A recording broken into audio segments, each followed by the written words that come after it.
Hey guys, welcome to another episode of Cultivate Lyfe. Tonight we'll be talking about the benefits of a plant based alkaline diet. Stay tuned.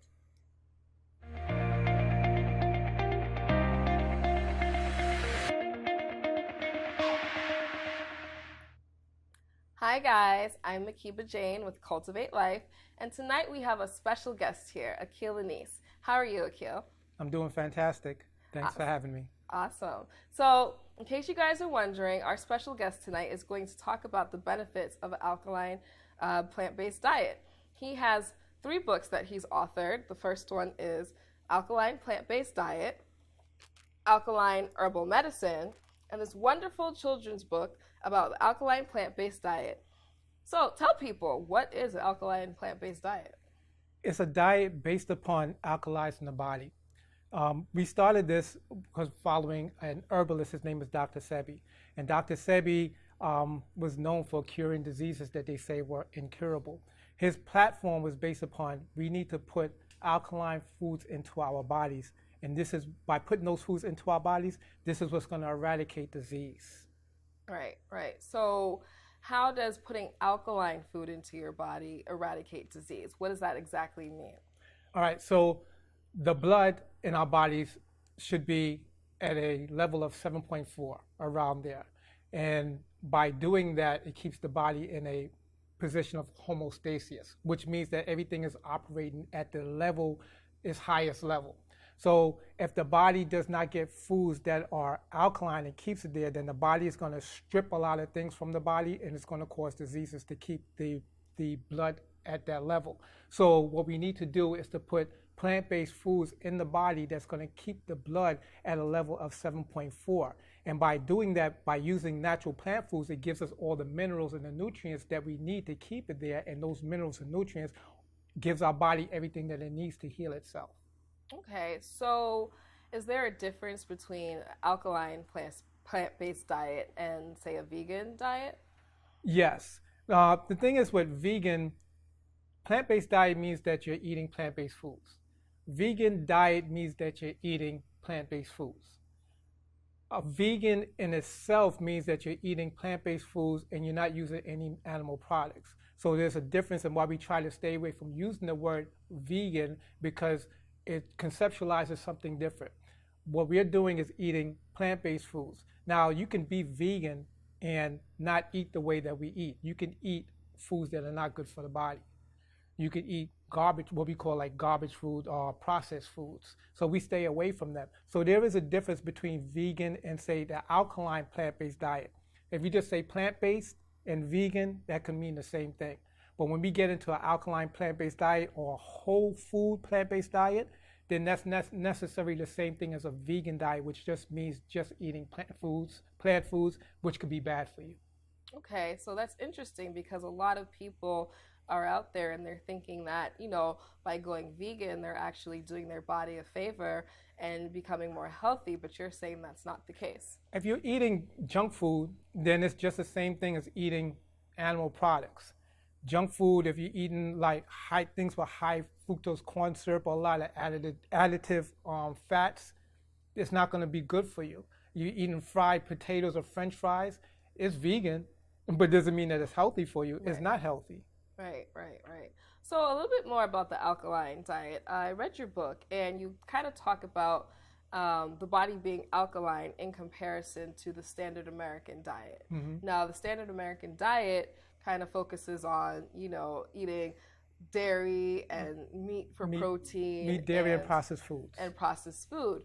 However, there was research other than Dr. Sebi's information in your book that says that not the carbs, but the meat is what causes the disease in the processed foods. Can you go into that a little bit more? Yeah, well, the thing is, it's all of it, because once it's processed, it is the meat, it's the processed sugar or processed carbs, and it's the processed fats. It's everything that's processed.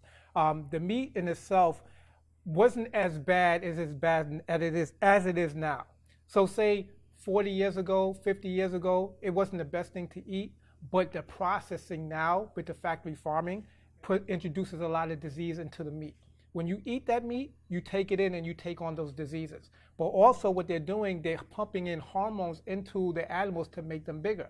That throws off our hormone balance also. So it puts us in imbalance.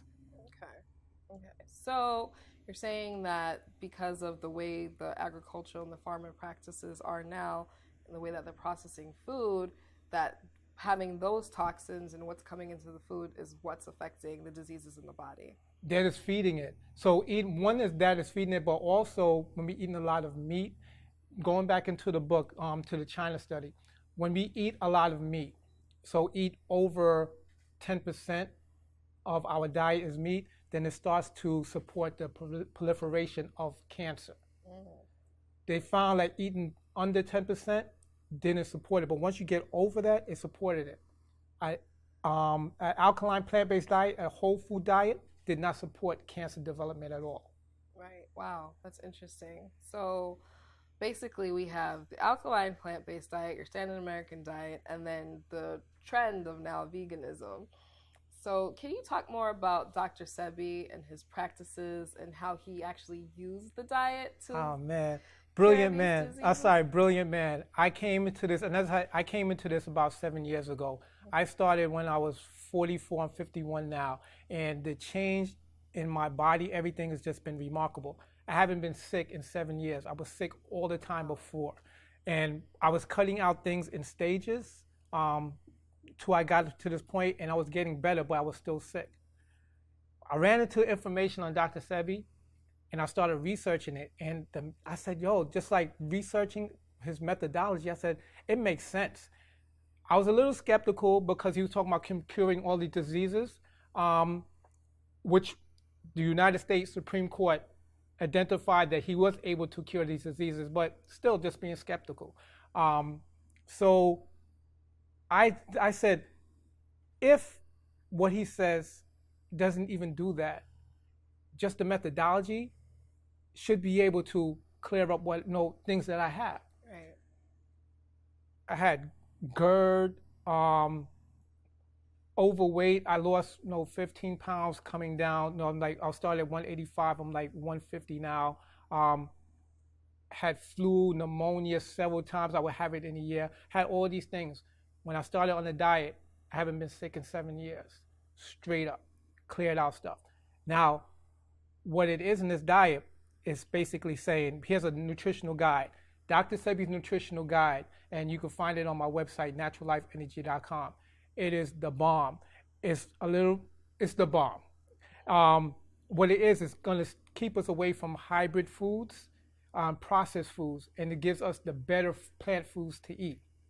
Okay. And in doing that, what we're doing, what he said, is to alkalize the body. By us alkalizing the body, we remove mucus in the body and what compromising the mucous membrane. And this is what allows disease to get in and attack organs.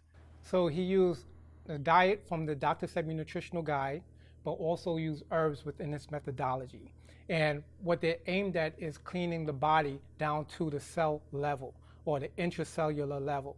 So you have where you can clean the blood, things out of the bloodstream, but that's only going to take away part of the disease.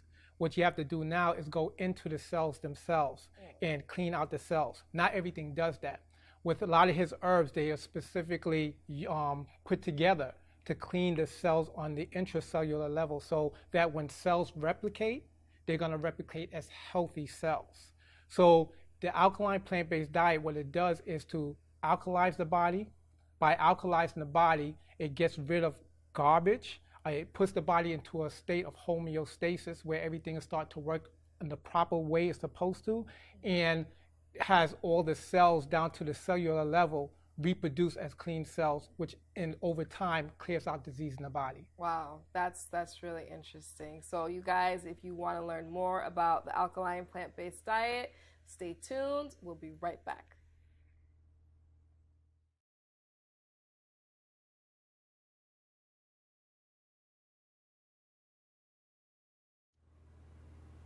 Welcome back. I'm Makeeba Fraser. You're watching Cultivate Lyfe, and I'm here again with Aqiyl Aniys talking about the benefits of an alkaline plant-based diet.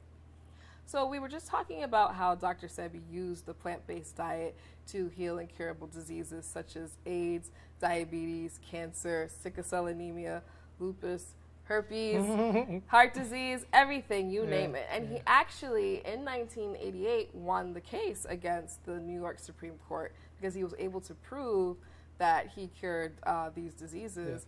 And not only one, but like 77 of the people who showed up at his court case. So that was amazing. So tell me about briefly your own self journey and just kind of how this has helped you in your own life. So I started this when I was 44, and that was about 7 years ago. And I started this not to lose weight. I started this because I was ill, and I was just sick and tired of being ill. So I ran into the information. Dr. Sebi, I said, let me give it a try, and I was like, it worked. I haven't been sick in 7 years. So just basically eating the foods from the Dr. Sebi nutritional guide, which alkalizes my body, stop putting in garbage foods into my body, stop putting in meat, dairy, and processed foods, which all break down and compromise the immune system and break down the mucous membrane around the organs that protect them. So stop putting those things into my body and put foods that would actually give my body nutrients, which is minerals, minerals and other nutrients. So by putting the things into my body that it needed and taking the things away that it did not need, eradicated disease in my body. I'm like, I used to be tired all the time. I had to take naps during the day. I'm like, I'm good. I'm like up for 20 hours now, you know, so it's all good. So that's my journey. By incorporating his methodology into my life, I changed my life around. I'm like, I have energy throughout the day. One thing I realized is that this is also connected to our emotional well-being. Right. And a lot of us have emotional issues because of the foods that we eat. Right. It undermines our emotional stability. Not only that, but our mental stability. So all of it plays in together, plays or works together. And by focusing on the foods that was just good for my body, cleared up my mind, cleared up my emotional state, and cleared up my body. Wow, that's amazing. That's amazing. Yeah, I'm like, I'm good. I'm like, I'm good. I'm good. Yeah. So you did mention something about hybrid foods and non-GMO foods. What are the differences between that? I know a lot of people know about GMO and they kind of stick to organic, but what are hybrid foods? So hybrid foods are when you combine two plants together to make another plant, then it's a hybrid. So what we do is try to stay away from highly hybridized foods, because as you combine plants and keep going down, then it loses its genetic integrity. And by that I mean is that the body recognizes certain foods, and as you start combining more foods, the body recognizes it less and less. So by doing that, when it digests it, it can use some of it, but then the rest it doesn't know what to do with it, and that causes a byproduct that causes problems in the body. So we want to stay away from highly hybridized foods, and by doing that, that creates a lot of bad starches, and that compromises our digestive process, which also compromises our immune system. I see. So can you give us an example of some of those hybrid foods? So like carrots. We're used to eating carrots, but carrots are a hybrid of Saint Anne's lace and yam. And what happens is these are not in the same plant family. So now you're forcing a hybridization across plant families, which totally messes up the genetic structure of the food. So it's like a mutant food. Exactly. Wow. Exactly. There is certain natural hybridization that goes on in life, but when we start making and forcing hybridization, it becomes a problem. Okay. And then the GMO foods is like basically with that, you're going into a lab, you're messing around with the genetics. They don't know everything that they're doing. When they go in and mess with one thing, they don't know how it affects anything else. Right. And then we have to look at the reality of life. Some people will use that to control people. So we try to stay away from GMO foods also. Wow, that's pretty deep. And I think a lot of people, when they transition to a plant-based diet, they're not looking at all these elements. Yeah. So Dr. Sebi, we did mention the herbs. So if we follow kind of the regimens within your book, you have the diet one that includes the recipes, and then you have the herbal one, which kind of goes through on how to make the herbs that are Dr. Sebi recommended. Would you say that if someone were to follow this regimen, that they would kind of be able to cure and heal themselves? Definitely. You have I have a Facebook group, and in that we have people sharing their studies, not sharing their stories, not studies, and people are eradicating disease in their bodies. Wow. So with the plant-based diet, we already have the Dr. Sebi nutritional guide, but I break down a lot of things that's confusing about like carbohydrates, fats, and all these things. A lot of misinformation. People just don't know how to address it. I break all of that down. So with using the Dr. Sebi nutritional guide and understanding these other issues, we can cut through the garbage and learn how to just basically optimize our diet. Right. So that's the foundation. So once you start with that, you start cleaning out the body. So then you use the herbs. So when you use the herbs are put together. Dr. Sebi made specific compounds that are used to target different things and clean out different systems in the body, like clean the blood, clean the liver, clean the kidneys, clean the lymphatic system, clean the brain. So by incorporating these things, yes, we can cure diseases. Right, and when you talk about herbs, you're not talking about like oregano and thyme and things No, of that nature. no. Okay. Those are food herbs. So there's a difference between that and therapeutic herbs. Okay. So you have like therapeutic herbs like now I have to think about all the hydrangea. We don't use that like for us cooking, but we have that Cascara sagrada, which we use to clean the intestines. So these are a lot of them are bitter herbs. Okay. But they're used in specific combinations to address specific systems in our bodies. I see. So, there's always these hashtags that go out there, and I've seen this hashtag saying Dr. Sebi approved. Would you say that your books and and what you put in here is Dr. Sebi approved? I would say that it's Dr. Sebi recommended. I try to stay away from the word approved because it's so final. What happens is that Dr. Sebi, in everything he did, he recommended a better way for us to eat, a better herbs for us to take. So this goes along with the methodology. The diet book goes along with the nutritional guide, just breaks down a lot of things on a scientific level to help support the methodology. And the herb book breaks down the herbs as what he used in his methodology to use to cure disease. So, you guys, you've heard it from Aqiyl, who is the author here, and I'll say Cultivate Lyfe's expert right now on the alkaline plant-based diet. So please support your health, support this wonderful being here that, kind of helped to find the knowledge, and really now we have a guide. The links will be in the description. Until then, stay well, be well, cultivate life. Peace and blessings be with you.